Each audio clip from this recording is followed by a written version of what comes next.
నామములో మరి ఉదయకాల వందనాలు చెల్లిస్తూ ఉన్నాము.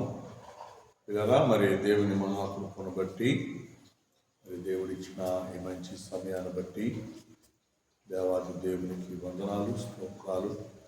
బాగున్నారా?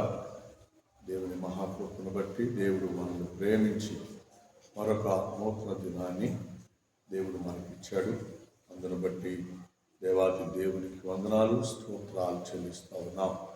ఇలా దేవుని మహాకృపలో మరి గత 2 రోజుల నుండి కొండల తట్టు నా కనులెత్తుచున్నాను, నాకు సహాయం ఎక్కడి నుండి వచ్చును, యెహోవా వలనే నాకు సహాయము కలుగునని దావీదు భక్తుడు మరి యాత్రా కీర్తనలో చెప్పినట్లుగా మరి దేవుని యొక్క మహాకృపలో మరి దేవుడు మనకు సహాయం చేయాలి. దేవుని సహాయం మనం పొందుకోవాలి అంటే మన కనులు దేవుని తట్టు చూచేవిగా ఉండాలి. మొదటి రోజు దావీదు కనులు దేవుని చూచాయి కాబట్టి దావీదు స్థితిగతులను దేవుడు మార్చివేశాడు. నిన్నటి దినాన మరి యేషేబు కనులు దేవుని తట్టు చూచాయి కాబట్టి యేషేబు యొక్క స్థితిగతులను దేవుడు మార్చివేశాడు. మరి ఉదయ కాలంలో మరొక వ్యక్తిని మనము మన తలంపుకు తెచ్చుకుందాం. దేవునితో మనం ఉంటే, దేవునిలో మనం ఉంటే మన స్థితిగతులన్నీ దేవుడు మార్చివేస్తాడు. మన పరిస్థితులన్నీ దేవుడు మార్చివేస్తాడు. మన జీవితాన్ని దేవుడు అద్భుతకరముగా దేవుడు తీర్చివేస్తాడు. పిల్లరా, మనుషులను నమ్ముట కంటే యెహోవాను ఆశ్రయించుట మేలు అని దేవుని వాక్యము దేవుడు మనకు జ్ఞాపకం చేస్తూ ఉన్నాడు. కాబట్టి మనము మనుషులను నమ్మవద్దు, మనుషుల వైపు చూడవద్దు. జీవము కలిగిన దేవుని వైపు మనం చూస్తే, జీవము కలిగిన దేవుని మనము ఆశ్రయిస్తే, ఆయన తట్టు మన కనులెత్తితే మనము దేవుని చేత బలపరచబడతాము.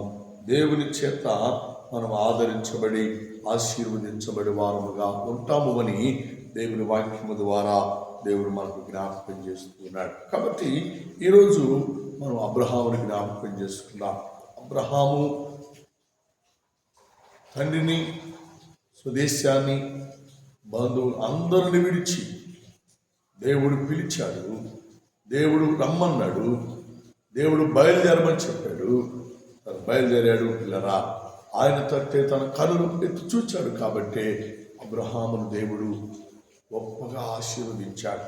ఎంతగా ఆశీర్వదించాడు అంటే విశ్వాసులకు తండ్రిగా హెచ్చించబడినట్లుగా దేవుడు ఆశీర్వదించినట్లుగా దైవ గ్రంథంలో మనం చూస్తూ ఉంటాం. ఆదికాండం 12వ అధ్యాయంలో మనం చూస్తే అబ్రహాము యొక్క స్థితిగతులన్నీ మార్చబడటానికి అబ్రహాము దేవుని తట్టు చూచాడు.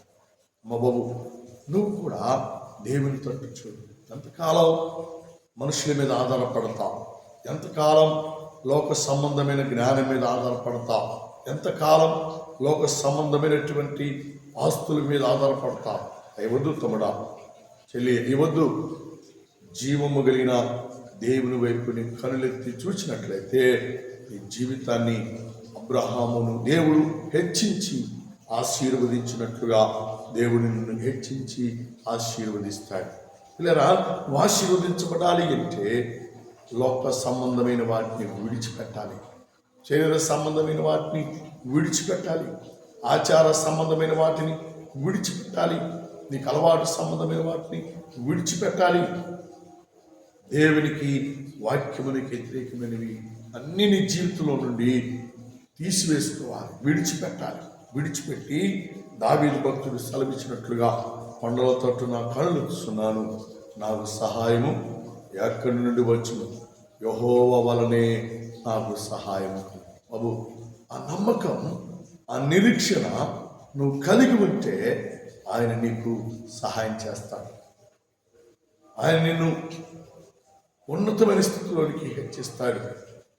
నీ తల్లిదండ్రులు సహాయం చేసేది కొంతవరకే, నీ తోబుట్టు వారు సహాయం చేసేది కొంతవరకే.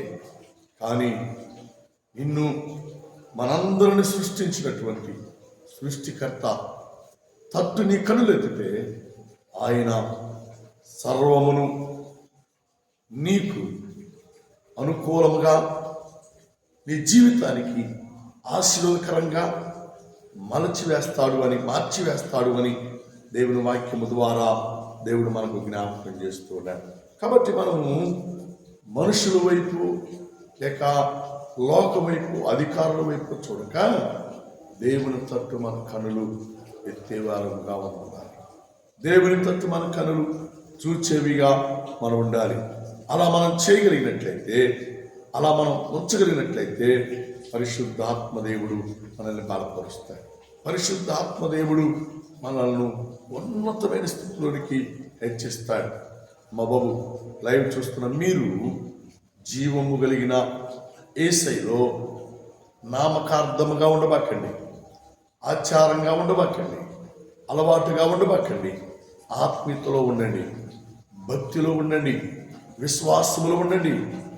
అబ్రహాము విశ్వాసులకు తండ్రిగా ఎలా ఎంచబడ్డాడో, ఎలా దీవించబడ్డాడో అలాగా నువ్వు దీవించబడాలి అంటే నీ కనులు ఆయన తట్టు చూడాలి, నీ కనులు వాక్యము తట్టు చూడాలి, నీ కనులు జీవము కలిగిన దేవుని తట్టు చూడాలి. అప్పుడే పరిశుద్ధాత్మ దేవుడు నిన్ను బలపరుస్తాడు. పరిశుద్ధాత్మ దేవుడు నీకు మంచి ఆరోగ్యం ఇస్తాడు. పరిశుద్ధాత్మ దేవుడు నీకు మంచి స్వస్థతను దేవుడు కలుగు చేస్తాడు. పరిశుద్ధాత్మ దేవుడు నీ జీవితంలో ఉన్నతమైన కార్యాలు చేత నిన్ను తృప్తిపరుస్తాడు. అది ఎప్పుడు అంటే అబ్రహాము వలె విడిచిపెట్టి దేవుని వెంబడించాలి. తండ్రిని విడిచిపెట్టాడు, తోబుట్టు వారిని విడిచిపెట్టాడు, స్వదేశాన్ని విడిచిపెట్టాడు. అమ్మ బాబు అవన్నీ వ్యర్థమని అబ్రహాము ఎంచాడు. కాబట్టే ఆయన తట్టు కనులెత్తి చూచాడు. కాబట్టే ఆయన అంతగా దేవుడు హెచ్చించాడు, అంతగా దేవుడు బలపరిచాడు, అంతగా దేవుడు ఆత్మచేత పరిశుద్ధతలో ఆశీర్వాదకరమైనటువంటి వ్యక్తిగా దేవుడు మనల్ని చేశాడు. ఉదయకాలంలో తిరిగినారా మనము దేవుని తట్టు చూచేవారముగా ఉండాలి, దేవుని వాక్యం వైపు చూచేవారముగా ఉండాలి, దేవుని సహవాసం వైపు చూచేవారముగా ఉండాలి, దేవుని సంఘం వైపు చూచేవారముగా ఉండాలి. అప్పుడే పరిశుద్ధుల యొక్క సహవాసములో దేవుడి నిన్ను బలపరుస్తాడు.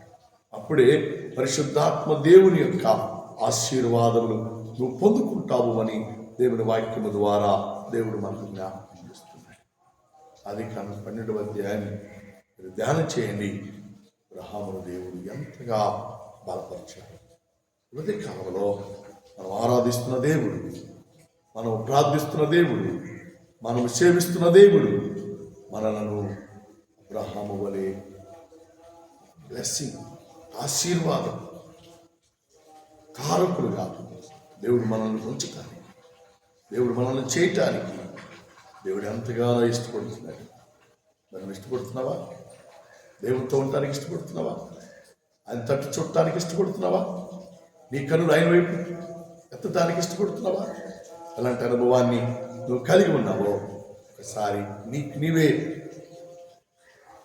ఆత్మ పరిశోధన చేసుకుని ఆత్మానుసారముగా జీవించి ఆత్మానుసారముగా నీ జీవితాన్ని కొనసాగించి దేవుని యొక్క మేలులు, దేవుని యొక్క దీవెనలు మీరు పొందాలని ప్రభువు పేరట ప్రభు నామములో మనం చేస్తూ ఉన్నాను. ఇలా మరి ఉదయకాలం యొక్క ఆశీర్వాదములు, ఉదయకాలం యొక్క దీవెనలు మీరు మీ ఇంటి వారును, మీ స్నేహితులు, మీ బంధువులు, మీ రక్త సంబంధులు అందరూ పొందుకోవాలని ప్రభు పేరట నేను మనవి చేస్తూ ఉన్నాను. మనందరూ పొందుకోవడానికి దేవుడు ఈ యొక్క మరి వీడియో పరిచర్య దేవుడు మనకి ఇచ్చాడు. అందరికీ ఈ వాక్యాన్ని ఫార్వర్డ్ చేయండి, అందరూ ఈ వాక్యాన్ని లైక్ పట్టండి. దేవుని యొక్క ఆశీర్వాదాలు, దేవుని యొక్క దీవెనలు మీరు పొంది దేవుని రాజ్యానికి వారసులు కావాలని ప్రభు పేరట ప్రభు నామములో మనవి చేస్తున్నాను. అందరికీ వందనాలు, అందరికీ వందనాలు.